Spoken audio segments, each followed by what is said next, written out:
hot and techie Brezza, the Citybird SUV. The cameos keep coming from the man who's clearly far from finished. 28 not out of 9 to follow up his 20 not out of 4 from MS Dhoni as Chennai Super Kings get 53 from the last 3 overs to finish up with 176 for 6 against the Lucknow Super Giants at the Ekana Stadium, an innings which saw Ravindra Jadeja get his first IPL half-century in over 3 seasons. On Maruti Suzuki Arena presents ESPN Cricket for Timeout. It gives us a lot to look back upon in the company of Tom Moody, Mitch McClenaghan and Wasim Jaffer. Gentlemen, before we get thoughts on the innings, Dhoni, how? Yeah, very good question. How? 42 years old, still very fit, still very focused, still very hungry. But the puzzle is he doesn't play any cricket outside of coming in and playing the IPL. And the gentlemen on my right know how hard it is to come out of the cold and suddenly have that expectation to be able to perform at an elite level is near on impossible. Yeah, because you thought when we saw the first one, when he took down Nokia, that, okay, we might see this 1 or 2 times every other game, which is what happened in 2023. But this season, it's happening pretty much every time he walks out to bat. It's incredible. And hitting in the death is one of the most difficult things to the bowlers who are obviously on top of the game, playing international cricket, and he does that so easily. It's incredible to watch him do that without any practice, without any match practice, without playing any cricket between IPL. Just incredible to watch. That finish, that flourish allowed CSK to get to 176, a total that seemed quite beyond them for large parts of this innings. Mitch, how do you assess the innings as it panned out on the whole?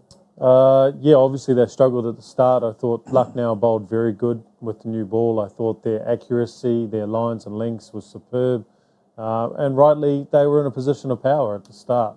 And then the promotion of Jadeja ended up being an important one that we didn't see coming. But I think you alluded to off air, Tom, that it was a good opportunity for Jadeja to get in and look at striking at 130, which I think he pretty much ended up doing. 140 odd. 140 odd at the end, and actually just steer his team into a position. And I mean, that's good for CSK to have that foresight to put him up into that position, but it also, we saw the inclusion of Moeen Ali. And we saw the exact scenario we spoke about pre-show. What happens if Dubé doesn't score well tonight? What if he doesn't perform? What other power do they have in the middle against spin in particular? And we saw Moeen Ali turn the game, turn the momentum in CSK's favour with that 3 sixes off Bishnoi in a row.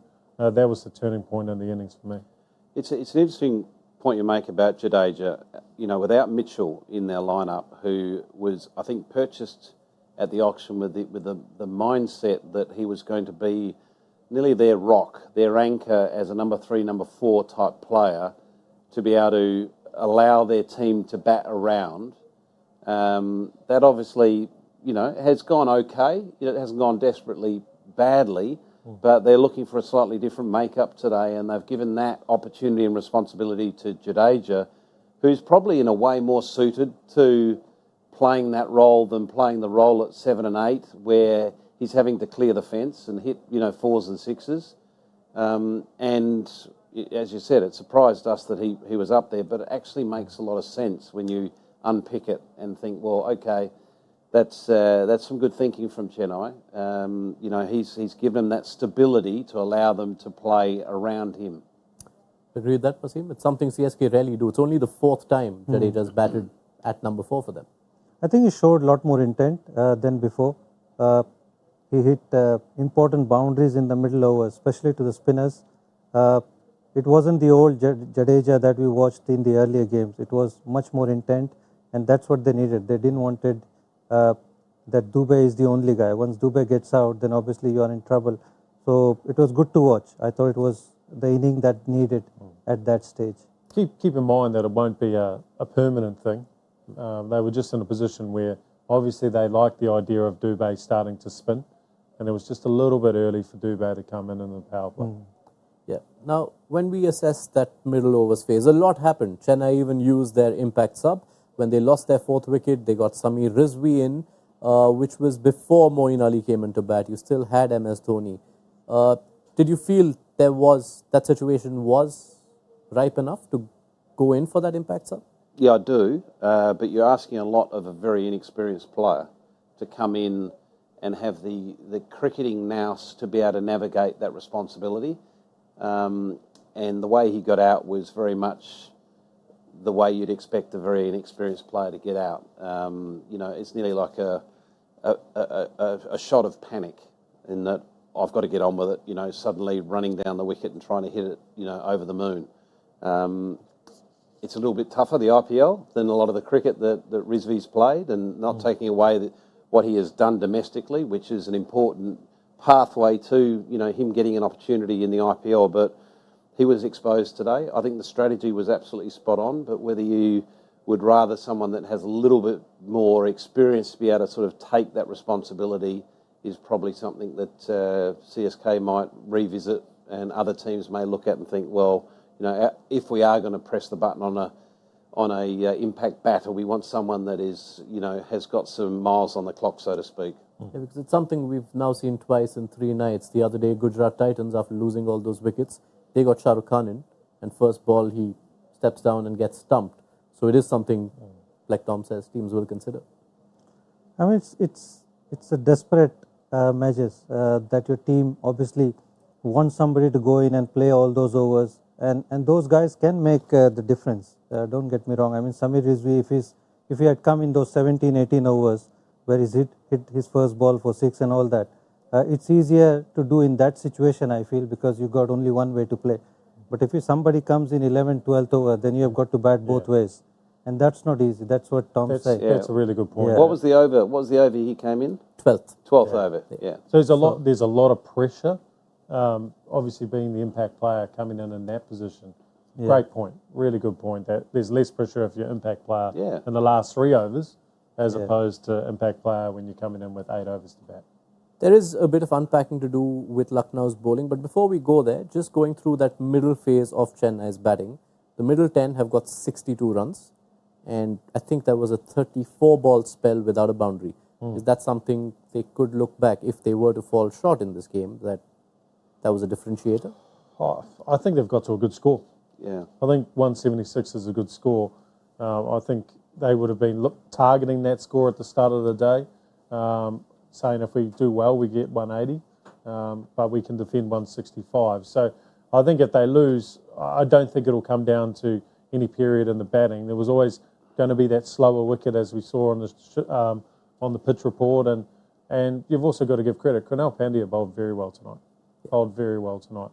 He can be one of those hot or cold players, but tonight he was on. So credit where credit's due. They got to a decent score, and I think they'd be going into that change room at half-time thinking that they're going to win this by 15 runs. That takes us then to Lucknow's bowling, because you mentioned Krunal Pandya, 3 overs, 2 for 16. Marcus Stoinis, 2 overs, 1 for 7.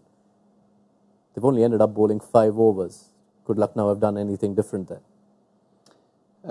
Yeah, well, it's one of those situations where if you go into a game with a set plan around what your bowling structure is going to look like and stick to that structure, I think that shows lack of flexibility to move with what's happening on the day. Some people run hot on a day, some people run cold, and you might go in thinking that Mitch might bowl 4 overs today, he's going to bowl 2 in the power play, and I need 1 in the middle and 1 in the death, but the power play might go pear-shaped, so therefore you take away that 1 in the middle, but you back him at the death.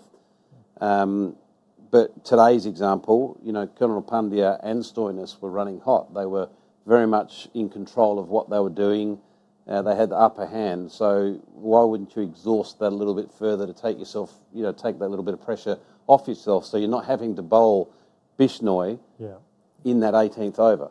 Just tactically, that 18th over was just mind-blowing. Like we say captains win games and can impact the game significantly, and to bowl Bishnoi to 2 left-handers to the short side, which is a 61-metre boundary, and you're bowling to arguably one of the best strikers of spin that we've seen in the last 4 or 5 years, in Moeen Ali. He's phenomenal, and to have that match-up in the 18th over, it just blows my mind.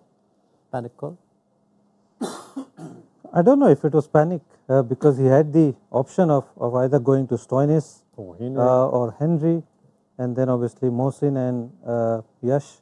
So I don't know if he thought that he's going to get wickets here or what, because Bishnoi does bowl well to the left-handers, but those two guys were not going to hang back and not going to worry about getting out. So tough. I mean, it was bad call.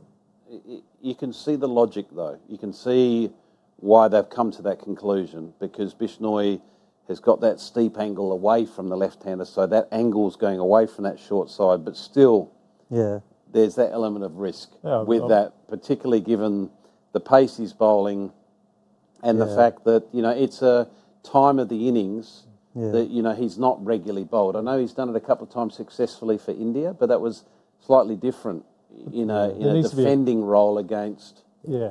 There needs to be a clear plan there then, because we didn't see that. We saw the first 2 sixes that Moeen hit were on the stumps. And then once he decided, after those 2 sixes, he tried to go wide.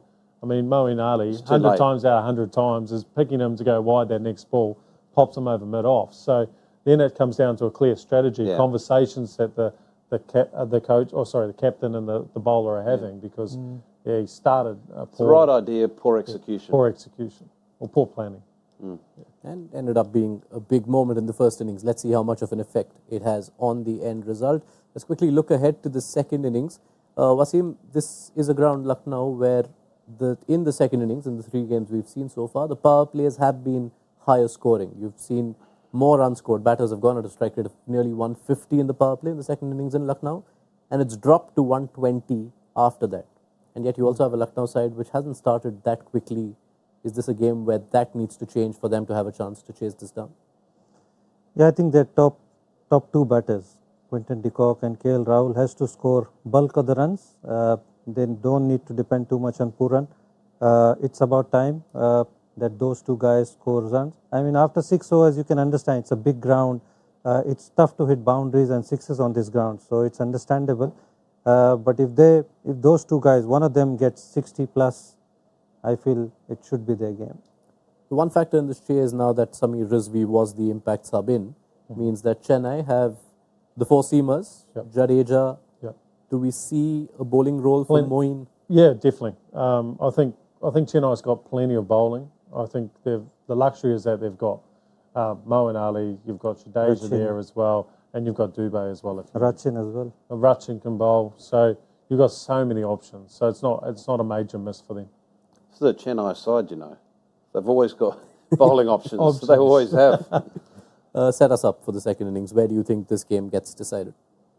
I think the middle overs is going to decide this game with Chennai's usual strangle through spin. Yeah, they are the most economical side. The only side going at less than 7s through the middle overs, top pretty much every parameter. And we've already focused on how Lucknow are among the worst performing sides in the power play and in the death overs. So good luck through the middle as well. As the innings gets underway, let's get quick predictions. Yes, the result as well as an outrageous. And congratulations, you've landed your first one. I would say I'm going to back Chennai. And outrageous one, probably KL to get a 50 plus score. That more bold than outrageous? That's not outrageous. 75 is outrageous. 70 is outrageous. So 50 off 25. I can give you a bold for 50 off 25. You've got to put a ball number to it. It's got to be a strike rate. 50 off, what, 30? 50 off 28? 50 off 37. Okay, that's safe no. points. That's standard nowadays. If it lands on the exact number, it becomes outrageous enough. Okay. If it lands only on the exact exact number. Exact number. Exact right. number. I like it. I'll give you that. Mitch. I like it. I think Chennai will win by 10 runs, and Deepak Chahar will take 3 wickets. We'll take that, Tom. Okay. I think Chennai will win. I think Jadeja will take 3 wickets. All right. Well spread. All the best. The innings is underway already. Let's see if Lucknow can get close and get over the line. If they do, they go level with points on the, with the Chennai Super Kings at the halfway mark of the competition. Be sure to join us as soon as the game finishes on Maruti Suzuki Arena presents ESPN Cricket Info Timeout, and do download the ESPN Cricket Info mobile app if you haven't already. It'll have you covered with the fastest scores and a lot more. See you then at the end of LSG versus CSK.